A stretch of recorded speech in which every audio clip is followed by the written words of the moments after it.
614, Series 6, Episode 14, Arkham, Arkham, and the Devil Came to Arkham, a Brian Craft book. Part 2 of our Brian Craft Arkham Detective Review. PGTTCM is brought to you by BunnySlippers.com and FoundItemClothing.com. Look cool and keep warm this winter. Strap some Cthulhu slippers to your feet and wear a cool shirt from your favorite cult films. BunnySlippers.com and FoundItemClothing.com.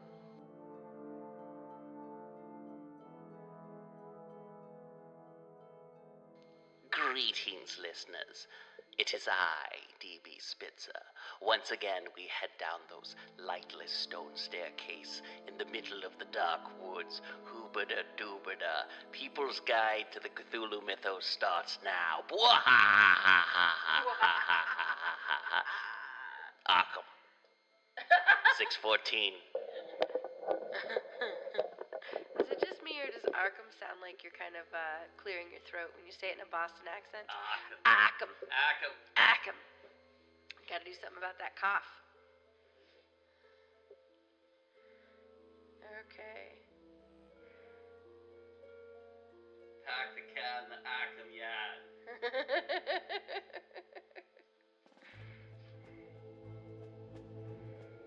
Alright, where was I? People's Guide to the Cthulhu Mythos is brought to you by BunnySlippers.com and FoundItemClothing.com. So true. Did you already do that part? I did.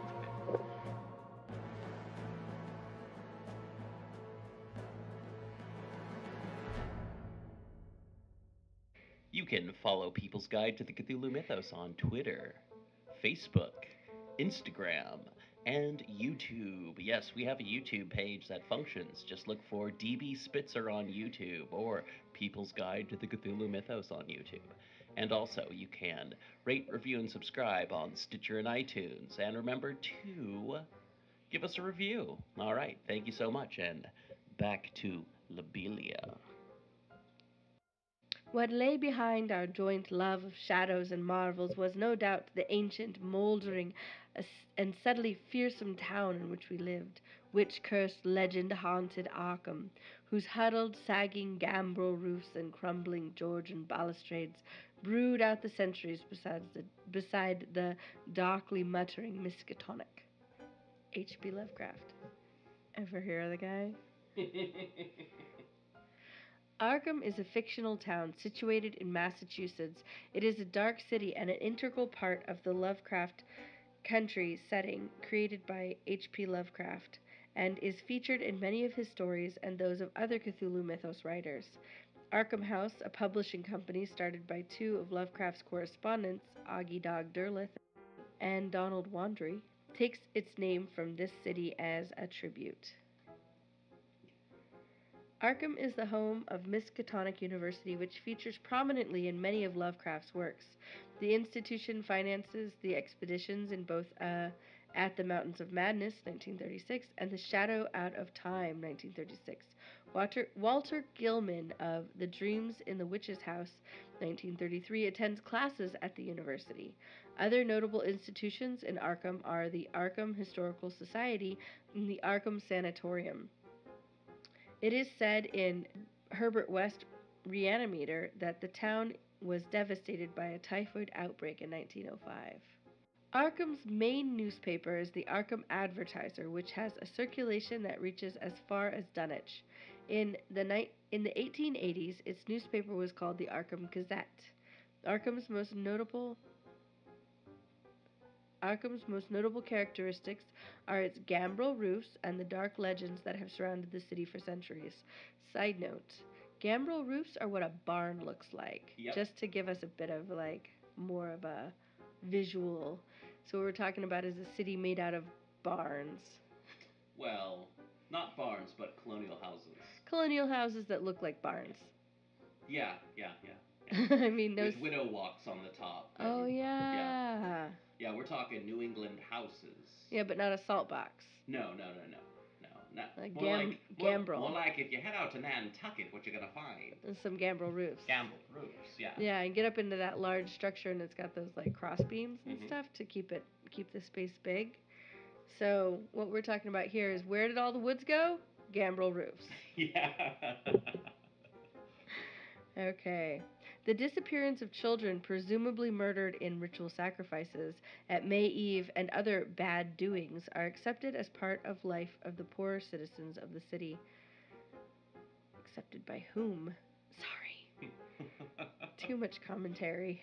No, no. I mean, this is Lovecraft. We can comment on the white English Protestant types that founded Arkham and how they're kind of okay with the Polish and Italian children disappearing because witches steal them in the night and use them for sacrifice. Jesus. Yeah. Yeah, I mean, the Polish and Italians aren't going to say anything, right? No. No, that's No. not true. They're too busy making signs of the cross and muttering things. I'll tell you what, Languages Lovecraft from their homeland. didn't really have an understanding No. of either parents or people. No. Or, yeah, no. Especially not women. Yeah. No. Right? That's why there's so few. in his books. I guess there's that to be said. Like, at least he wasn't trying to, like, write a character all the time that he didn't understand. True. Very true. You know? Yeah. And actually, like, in The Thing on the Doorstep, when Yes. there's a woman in the story, apparently it wasn't really a woman inside of her body. No. So, it's a man inside of her body, which is probably More what... ways than one. Which is probably what all this staring is supposed to be about. Sure. Yeah. So, anyway, what about sorry. Arkham? Back to Arkham. Okay. The precise location of Arkham is unspecified, although it is probably near both Innsmouth and Dunwich. However, it may be surmised from Lovecraft's stories that it is some distance to the north of Boston, probably in Essex County, Massachusetts. A more recent mapping of Lovecraft Country reinforces this suggestion, with Arkham being situated close to the location of Gordon College. In Lovecraft's work, this would presumably be replaced by Miskatonic University itself. The real-life model for Arkham seems to be, in fact, Salem, with its reputation for the occult appealing to one who dabbles in weird tales. I saw once that close to where Arkham is where Beverly, Massachusetts is. Oh, really? But, I could be wrong about that. What's going on with Beverly, Massachusetts? Beverly, Massachusetts, all I really know is it has an art school that I looked at when I was in high school. And I believe like a women's college or a nunnery or something like that. Huh. Yeah, I just know that it's a college town. Probably why it isn't actually what Arkham is based on. Yeah. Women's college. Arkham is, the college itself is based off of Brown University. Oh. Okay. Arkham Sanatorium appears in the short story The Thing on the Doorstep and may have been inspired by the Danvers State Insane Asylum, aka Danvers State Hospital, located in Danvers, Massachusetts. Surprise. Danvers State Hospital itself appears in Lovecraft stories Pickman's Model and The Shadow over Innsmouth.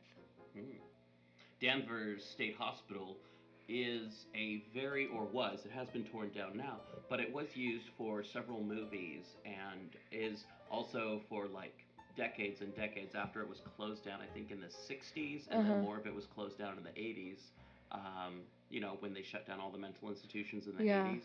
Yeah. Anyway, it has been a long time goal for urban spelunkers to go and explore the remains of the Danvers Institute. Interesting. And it is terrifying looking. You can go online and just look up Danvers and just go through just all these like moldering hallways and there's a season ancient destroyed like psychiatric equipment and notes and just everything just rotting everywhere, graffiti, busted up stuff from like teenagers just trashing the place. There's a season of American Horror Story that it centers around an insane asylum, and there's a whole beginning part where these teenagers are walking through, the abandoned insane asylum, and then they accidentally go through a door, and then one of them loses an arm. It gets pretty bloody from there. Yeah. Cool. Yeah. I would say that season had its charms. Yeah. I couldn't watch all of it because there was a lot of this like specific.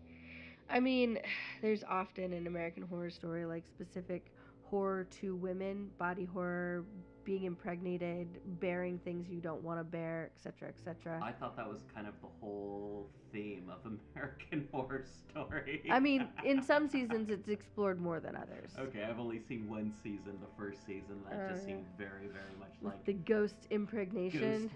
Yeah. Ghost. Ghost baby. Yeah. Anyway, back to Arkham. Back to Arkham.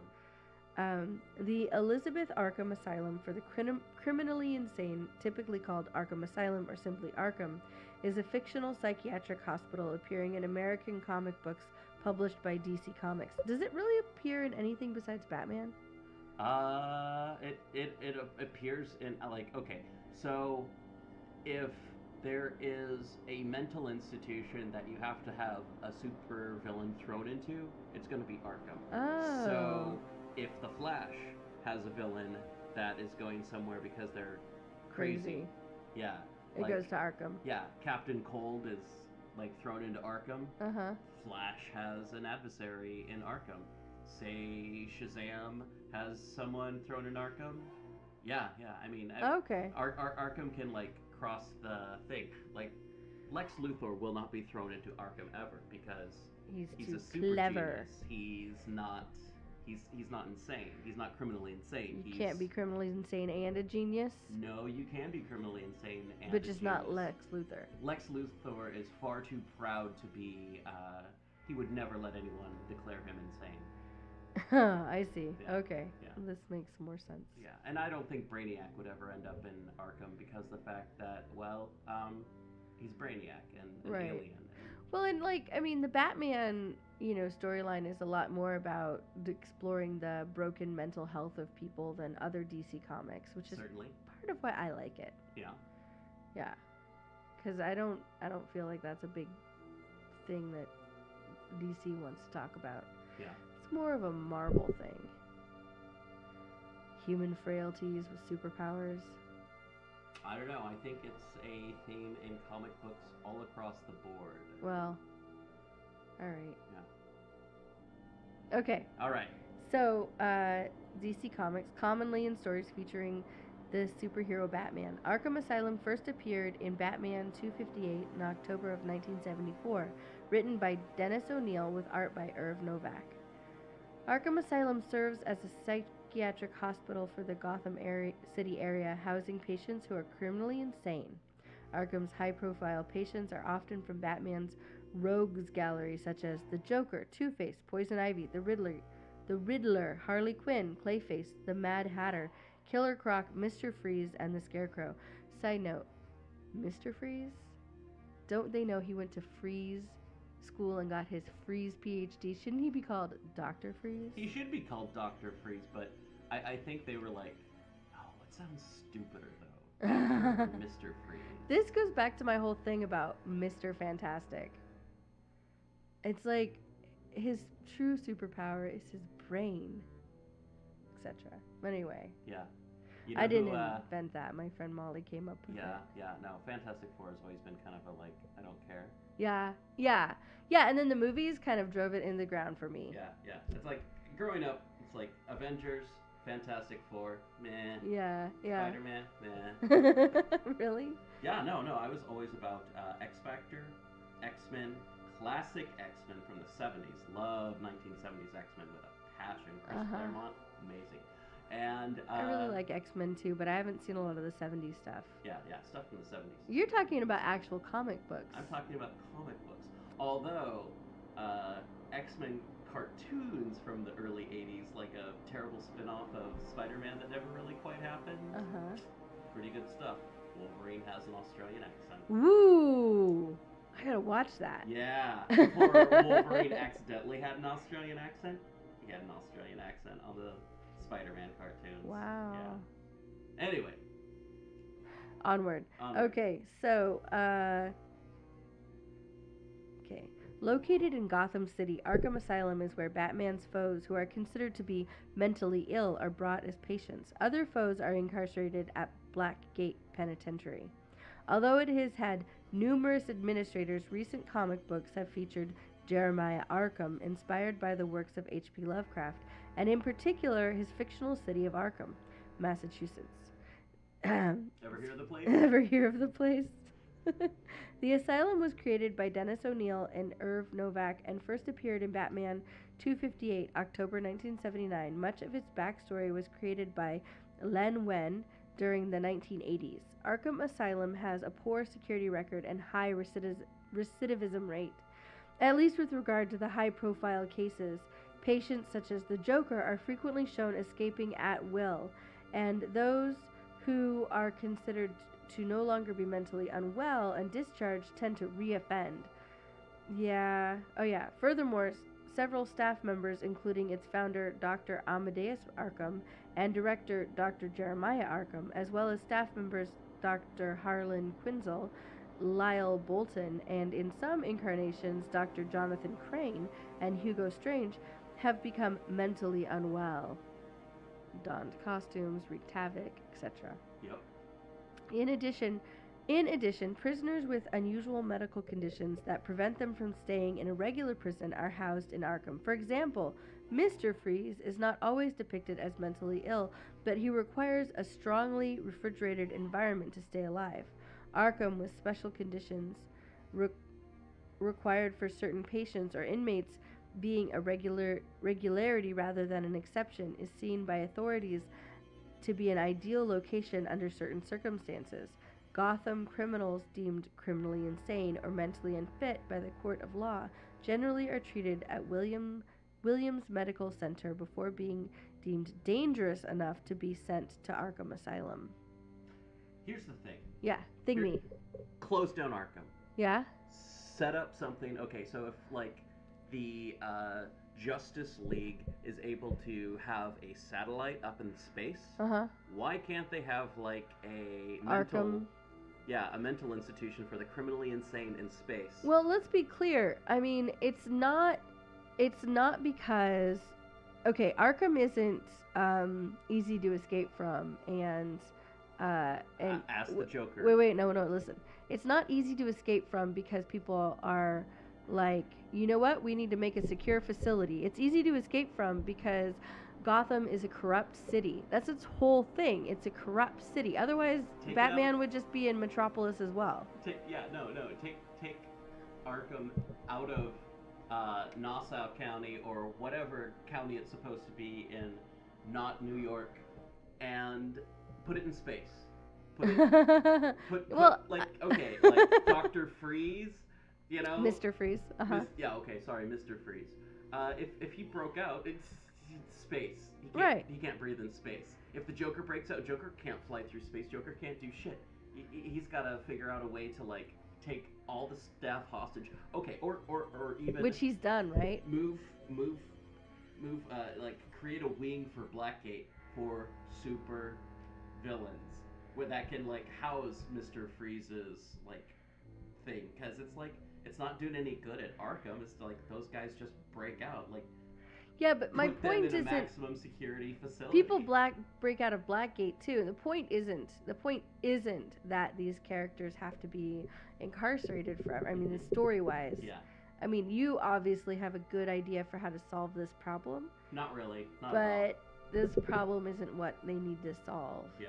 It's the underlying societal ills that cause crazy people to want to take over a city and make everybody smile while they die. True. Yeah. Okay. So whose taxes are paying for this? I mean, I don't know. I mean, but Bruce Wayne, under the current tax plan, Bruce Wayne's, like, subsidizing this at all. He's the one who's causing it by not doing anything about it, really. Well, and like so many of Batman's foes are people that he was intimately involved in their initial story. And then they went crazy. Yes. Yeah. Yes. Yeah.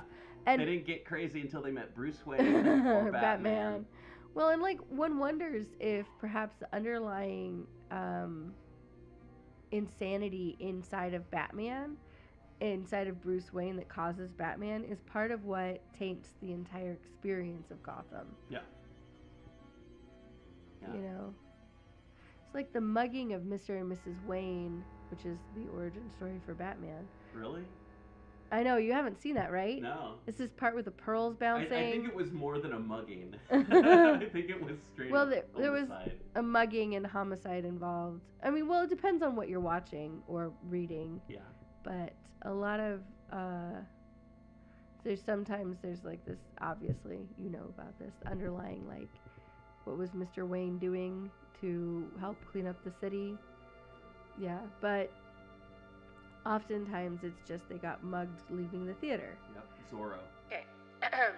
Back to the story. Back to the story.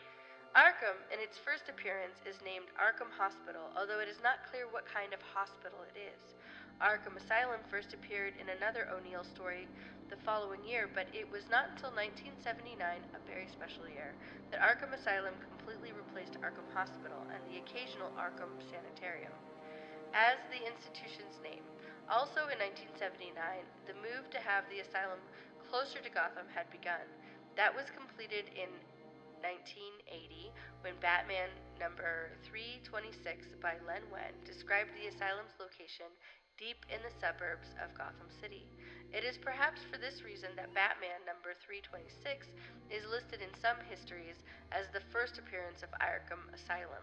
It was also Wein who, in 1985, Who's Who number 1 created its current backstory. The in-comic history of Arkham is even more complex, retconned, confusingly written monster. Arkham Asylum has been demolished or destroyed several times in its history, notably during the events of Batman: The Last Arkham. It is also seriously damaged at the beginning of the Nightfall storyline when Bane uses stolen munitions to blow up the facility and release all the patients. After these events, the asylum is relocated to a large mansion known as Mercy Mansion. At the beginning of the No Man's Land storyline, the asylum is closed down and all its patients discharged. In this instance, a timer was used to open the doors 2 minutes before the city is sealed. This is orchestrated by the administrator himself, Dr. Jeremiah Arkham, the nephew of Amadeus Arkham, who had the choice of discharging the patients or watching them all starve or kill each other. In the middle of the story, it is revealed that Batman has established a hidden base within the sub-basement of the asylum during the Prodigal storyline known as Northwest Batcave. It was also blown up by Black Mask during the Battle for the Cowl story arc. In the Battle for the Cowl one-shot, Dr. Arkham wanders among the remains of the asylum as he muses on his life. He reveals that he has discovered blueprints created by his ancestor, the first Dr. Arkham, for a new Arkham Asylum. He also contemplates the fates of his own non-violent special patients, an artist with almost no facial features, who must paint facial expressions onto his almost blank face to express himself, a man obsessed with his own reflection in a series of mirrors in his room, and a woman supposedly so ugly one glance at her face would cause anyone to become mentally ill. It's pretty Lovecraftian. Upon discovering his special patients unharmed from the destruction thanks to their secluded cells, Arkham resolves to rebuild the facility according to his ancestor's vision, but to serve as a literal asylum for mentally ill patients in order to shelter them from the outside world. However, when told to be happy with the new development, the artist secretly paints his face white with a hideous grin, reminiscent of the Joker. It is implied that the special inmates, as well as Arkham himself, have given in to mental illness. In the Arkham Reborn miniseries, Arkham Asylum is rebuilt and financed by Dr. Arkham, but in Batman number 697, Dr. Arkham is revealed to be the new Black Mask and is a patient in his own asylum. It was also revealed during Arkham Reborn that as both Dr. Arkham and Black Mask, he had begun to manipulate patients to a plotline that culminated in Detective Comics with Elise Sinner becoming the new head of the facility, but secretly working with Arkham Black Mask. It was also revealed that the special patients were figments of Arkham's imagination. During Batman Eternal, Arkham Asylum is destroyed as part of the villain's assault on Batman, with Bruce Wayne also being declared bankrupt after Wayne Enterprises loses most of its assets following Hush detonating some of Batman's hidden weapons caches around the city. As a result, Wayne Manor is repossessed by the city and turned into the new Arkham Asylum.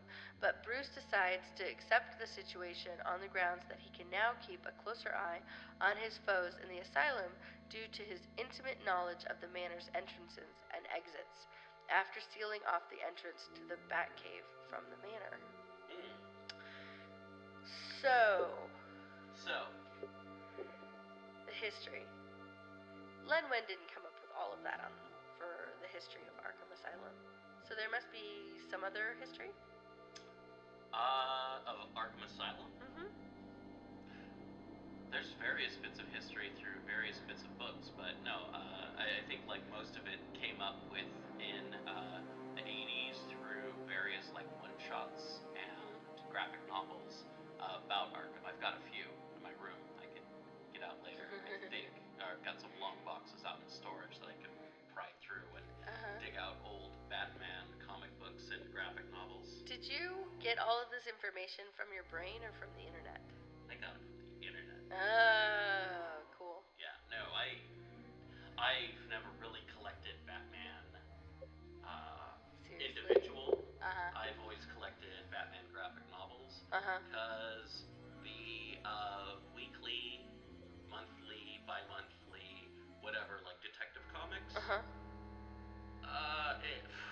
it's a crapshoot on whether or not it's going to be any good. And someone's like, oh, so-and-so wrote this story arc, and you go, and you're like, it's like, I have no idea what, because their story arc goes right into in the middle of like whatever the hell else is going on, and it's like, oh, this is, it's like, oh, so-and-so, the new police chief, and this, that, and it's like, I don't know anything that's going on in this, and it just makes it difficult. Really difficult to read. So I tend to go with the graphic novels that tend to go with like the mythos of Batman. The Bat mythos. And like Elseworld stories, like Batman during the time of Jack the Ripper. Oh, fun. That kind of stuff. Gotham by Gaslight, or The Doom That Came to Arkham, Lovecraftian pastiches. I'm surprised you like Lovecraftian pastiches in your Batman. Yeah, it's pretty crazy. I am not surprised. Or like if Batman teams up with Hellboy against like Eldritch Horror. Yeah. And or teams up with the Demon, aka Jason Blood. Anyway, yeah, but sounds awesome. Yeah, I like my Batman very, very occulty. I mean, mostly my experience with Batman has to do with Batman the Animated Series. Oh, yeah. And, of course, all of the movies. Yeah. That have come out in the last 25 years. Yeah, and I wouldn't say that that's, like, less of a Batman fan than someone who, only buys the comic, or someone who's... Well, I mean, I don't know. Like, I like Batman a lot. He's my favorite DC superhero, for sure. But I don't feel like there's anything special about me for liking him. No. I think it's kind of dorky. And yeah, I'll stand by this. I used to be like this, but I think it's really dorky to be like, oh, Batman's the only superhero I like, and I only collect Batman stuff. It's like, there's a lot of superheroes out there. You can't be mad if, someone else collects Wolverine or Batman stuff. Right. Well, I mean, to each their own. Just because I like something doesn't mean you have to. But at the same time, like, I like Batman because he's an illustration of human weakness. But he also works really hard to overcome it. I mean, he's not the only one, but he's a gadget-based superhero, which means he doesn't have superpowers innately. Yeah. He's only, like, strong and fast and clever because he is those things and he works at them.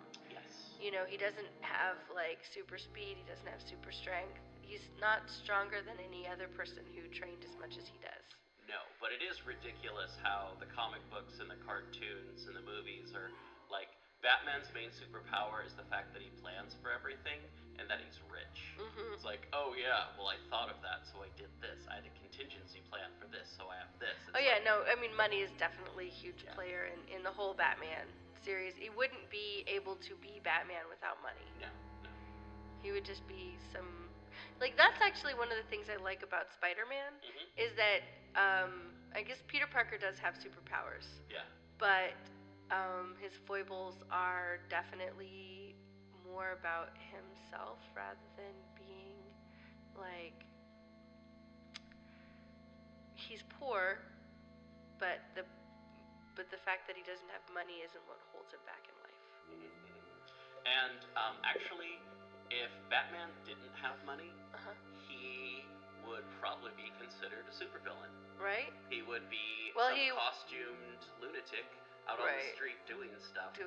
Well, I mean, like, to his own agenda. There is a huge plot, point in a lot of Batman story arcs about, like, him being this vigilante criminal. Sure.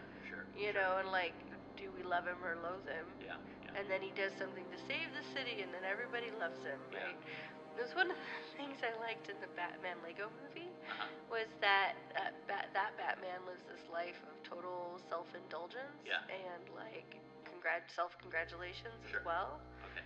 And then through a series of mishaps and whatnot, he learns that he is truly lonely. Yeah. And it's like the only thing you can't buy is what he really wants. It's like a sled that he had as a child? No. Love. His dead parents back? No. Love. Oh, okay. A new family. One of the things, there's a scene in that movie where he has microwaved some lobster thermidor, and then he's sitting on a Lego ski bike in the middle of this underground cavern on a lake, eating his lobster thermidor on a fork. And it's just him, like, sitting there, and you can hear it drip, and he's going crunch as he takes a bite, and then crunch, crunch. And it's a funny movie. Here's the thing about Batman, though. Yeah. For being the darkest, loneliest hero.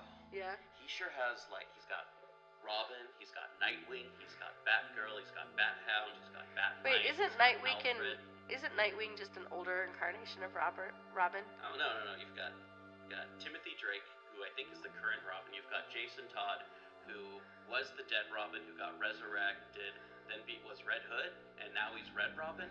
I honestly am probably about 5-6 years behind on my Batman. No, I know that there's a lot of people that Batman is, like, affiliated with. He's got a huge family in, like, police commissioner court. Well, this is the whole thing about the Batman Lego movie. International League of Batmans, which is a real thing. Oh man, that sounds hilarious. Yeah. It is. It really is. I'll show it to you later. Okay. Yeah.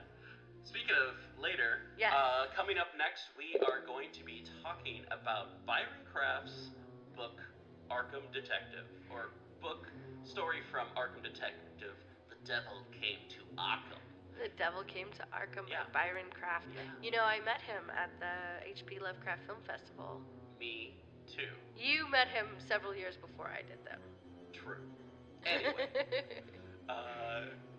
We're going to be talking, this is going to be part 2 of us talking about Arkham. Yeah, Arkham Detective Collection. Arkham. Yeah. And, definitely check out the link in the show notes to find out where Byron Craft's books are currently being sold. Okay. Yeah.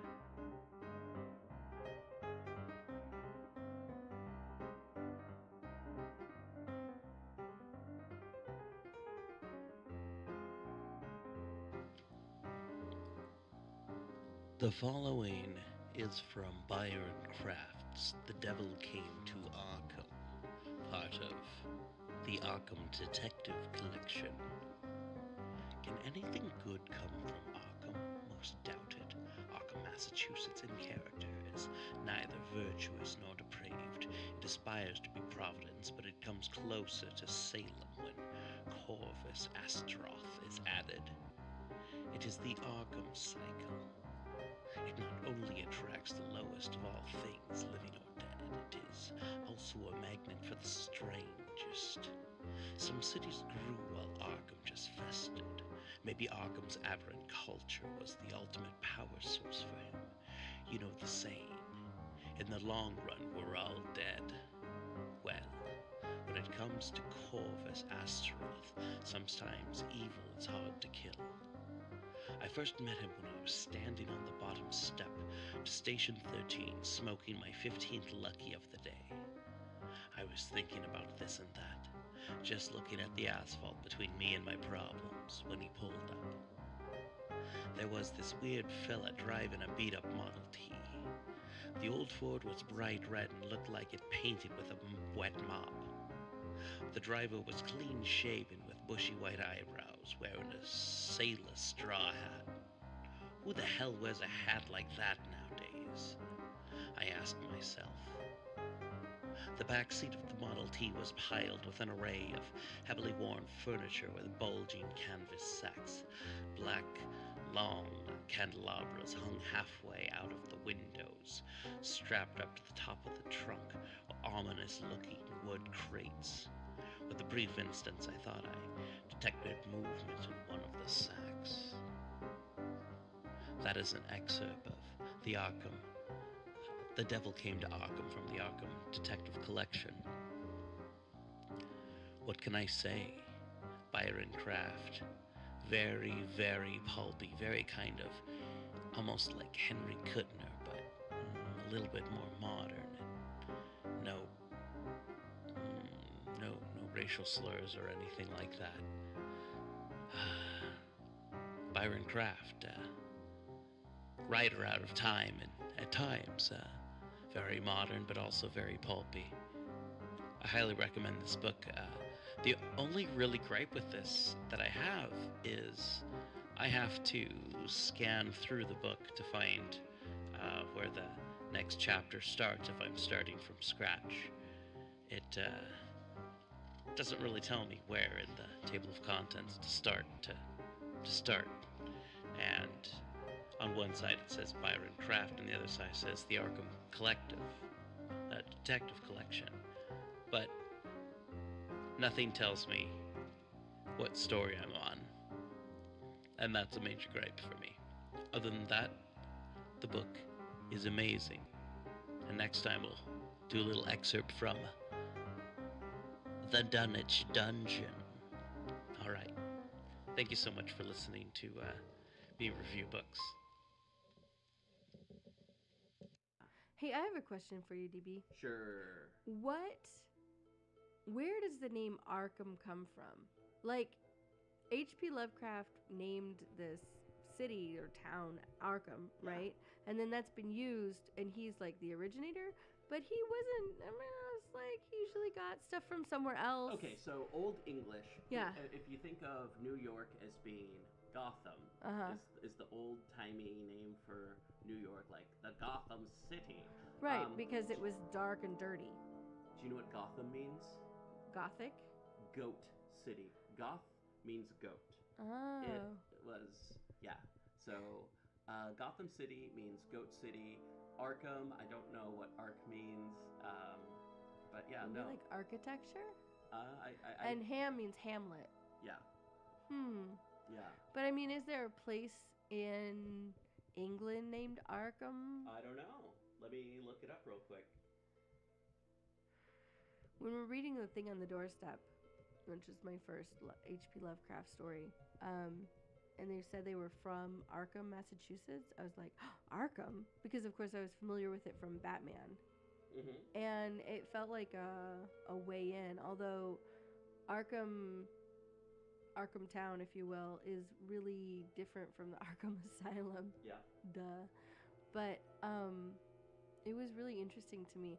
I especially like this metaphor of the darkly muttering Miskatonic. And Miskatonic is a word that H.P. Lovecraft made up, right? Mm-hmm. It's supposed to sound like some of the Native American names from the area. It's supposed to sound like the oh man, I'm trying to remember the name of the river, but it's supposed to sound like rivers in Massachusetts. Massachusetts, yeah. Yeah. But Miskatonic University is based on Brown University? Mm-hmm, yeah. Interesting. Anyway. Arkham. You still recording? Yeah. I'm just going to cut this out. Some of it. Yeah. Some people think it might be the arc for Arkham is arcane as Hamlet. Arcane Hamlet. So probably Lovecraft was going through his like Latin dictionary and going like, so it's a really old town, storied, witch curse. There's like all sorts of legends about it. It's pretty arcane. It's pretty arcane. Ooh, arcane, but it's it's a hamlet, so Arkham. Yeah. And then a word that's pretty hard to pronounce was born. Yep. And Go H.P. Lovecraft. Oh yeah. Ever hear of that guy? Occasionally. All right. Now, okay, for reals now. Now we're going to talk about Byron Craft. Okay, Byron Craft. All right. We right now, you know, it's cold. It's the middle of January for you. Yeah. For us, it's the beginning of January. It's the beginning of January. It's the new year. Yeah. Magic of recording. Well, we haven't recorded in a while because we've been taking the hiatus. Yep, we've been taking the hiatus, and we hope you have been enjoying the short stories. Yes. Of H.P. Lovecraft. Which is nice. It's a good grounding. Mm-hmm. I've been enjoying them. Yeah. And of course the holidays, a really busy time. Yep. And now we're done with that. And January is often a month that really drags for me. But then again, everyone, thank you so much for listening and getting our numbers up. Yes. And if you want to help the show, definitely subscribe on Stitcher, iTunes, anywhere you listen to us. Rate, review, give us a review. 4 or 5 stars only. We've got a 3.5 on iTunes right now because some people thought I was rambly. Oh, well, you know, you should listen to some of the later stuff. It's a little tighter. Yeah, the old stuff is awful. Yeah. It's not even available on iTunes. Well, and as it says on our website, the best way to listen to this show is to start with the new stuff and listen to it backwards. Yeah. Because then you get this amazing, like, pastiche of DB Spitzer becoming crazier and crazier. A descent into madness, if you will. Thanks. So that is pretty awesome. Yep. But listen, podcasting, art, it's a process. It is a process. Yeah. Especially if you're starting from zero. And yeah, when I started this, I just had like my earphone mic and a crummy old laptop. And a crazy idea. And And an awesome name. I know. It's a really awesome name. Thank you. My parents gave it to me. Did they? They were all like, you know, People's Guide to Cthulhu Mythos could be a great podcast, DB. Oh, no. No. Anyway, thanks again for listening, everyone.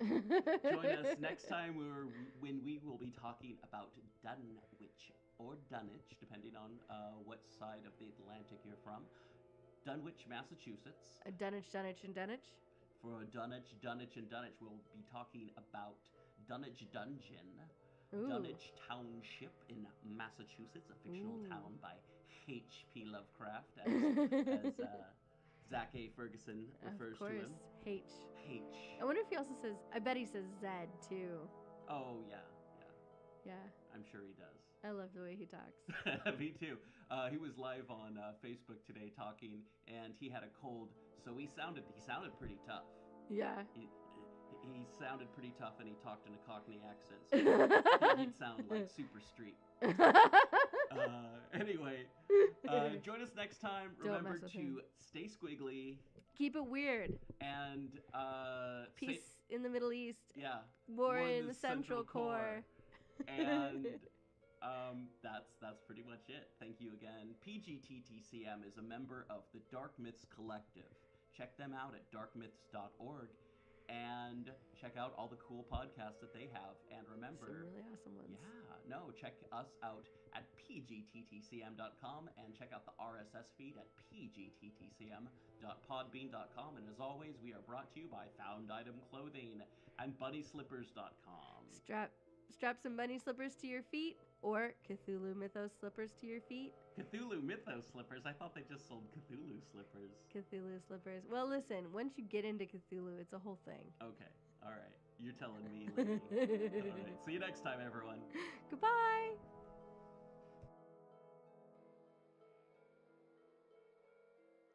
People's Guide to the Cthulhu Mythos is brought to you by bunnyslippers.com. People's Guide to the Cthulhu Mythos is edited and produced by DB Spitzer.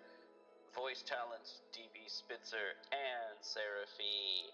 Part of the Dark Myths Collective. Check out Dark Myths at darkmyths.org. Thank you for listening, and remember to subscribe and tell your friends. Thank you.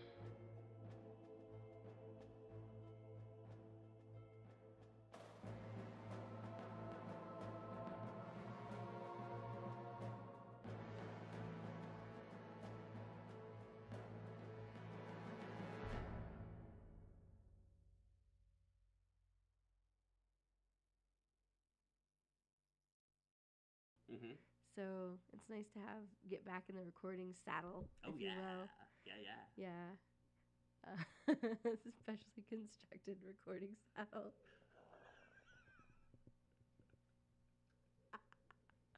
Sorry, I'm getting a little squirrely. That's all right. I'm gonna leave it in. Oh no, I'm turning all red. Yeah. You can listen to me blush. Yeah. I know what the stinger is now.